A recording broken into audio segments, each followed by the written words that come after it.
தமிழக வணிகர் சங்க பேரமைப்பின் சார்பில் நாளைய தினம் கடையடைப்பு தமிழகம் முழுவதிலும் நடைபெற இருப்பதாகவும் திட்டமிட்டபடி அந்த கடையடைப்பு நடைபெறும் என்றும் விக்ரமராஜா கூறியிருக்கிறார். இது பற்றிய செய்திகளை பின்னர் விரிவாக பார்க்கலாம். முழு அடைப்பு போராட்டத்திற்கு தடை விதிக்க முடியாது என உயர்நீதிமன்ற மதுரை கிளை அறிவித்திருக்கிறது. இது தொடர்பான கூடுதல் விவரங்களை நமது மதுரை செய்தியாளர் நாகேந்திரனிடம் கேட்கலாம்.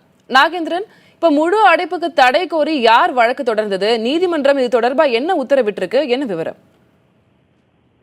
திலகவதி, உயர்நீதிமன்ற மதுரை கிளையில் நீதி அரசர்கள் சி டி செல்வம் மற்றும் பஷீர் அகமது ஆகியோர் கொண்ட அந்த அமர்வு முன்பு இன்று மதுரையை சேர்ந்த பொதுநல வழக்கு தொடர்பவரான மதுரையை சேர்ந்த கே ரமேஷ் என்பவர் அவர் நீதிபதிகளிடம் ஒரு கோரிக்கையை அவர் முன்வைத்தார். அதில் என்னவென்றால், இது தமிழகத்தில் காவிரி வேளாண்மை வாரியம் அமைக்காத மத்திய அரசை கண்டித்து அரசியல் கட்சிகள் மற்றும் வணிக அமைப்புகள் ஆகியோர் இந்த 3 நாட்கள் இந்த கடையடைப்புகள் மற்றும் முழு அடைப்பு போராட்டம் உள்ளிட்ட தொடர்ந்து போராட்டம் தனித்தனியே நடத்துவதால் சட்டம் ஒழுங்கு பிரச்சனை ஏற்படும். அதே போன்று மக்கள் பல இன்னல்களை சந்திப்பார்கள்.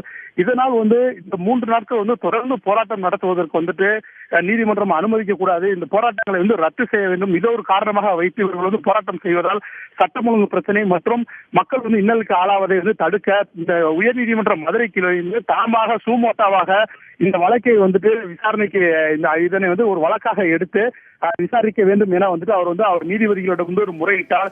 இந்த மதுரை சேர்ந்த கே ரமேஷ் என்பவர் முறையிட்ட அதனை நீதி அரசர்கள் சி டி செல்வம் மற்றும் பஷீர் அகமது இவர்கள் போராட்டத்தில் ஈடுபடுவது தொடர்பாக 3 நாட்கள் தொடர்ச்சியாக போராடுவது தொடர்பாக நீதிமன்றம் இதில் தலையிட முடியாது. இதனால் உங்களது முறையீடை ஏற்றுக்கொள்ள முடியாது. இதனை தாமாக உயர் நீதிமன்ற மதுரை கிளை சூமோட்டா வழக்காக எடுத்துக்கொள்ள தேவையில்லை என அவரது முறையீட்டை நிராகரித்து உத்தரவிட்டுள்ளனர். திலகவதி,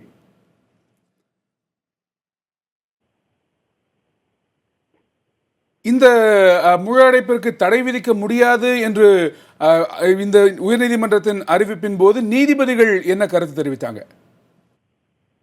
கணேஷ், இந்த மதுரை சேர்ந்த கே ரமேஷ் என்பவர் அவர் இந்த மதுரையில் காவிரி இவர் மதுரை கிளையில் நீதி அரசர் சி டி செல்வம் மற்றும் பஷீர் அகமது ஆகியோர் அவர்கள் அமர்வு காலை அவர்கள் அமர்ந்த உடல் இவர் முதலாவதாக சென்று அவரிடம் ஒரு கோரிக்கையை அது முன்வைத்தார். அதில் என்னவென்று பார்த்தோம் என்றால், தமிழகத்தில் தமிழக அந்த ஜீவாதார பிரச்சனையான காவிரி மேலாண்மை வாரியம் அமைக்காத மத்திய அரசை கண்டித்து அரசியல் கட்சிகள், பல்வேறு அரசியல் கட்சிகள் மற்றும் வணிக சங்கங்கள், வணிக அமைப்புகள்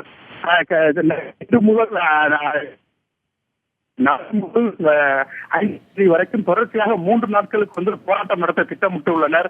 இதில் முழு அடைப்பு போராட்டங்கள், ஆர்ப்பாட்டங்கள், சாலை மறியல்கள் என பல்வேறு போராட்டங்கள் நடத்த உள்ளனர்.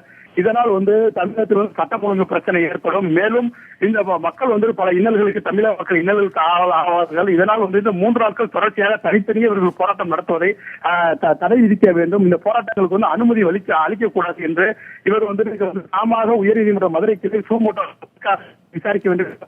அவர்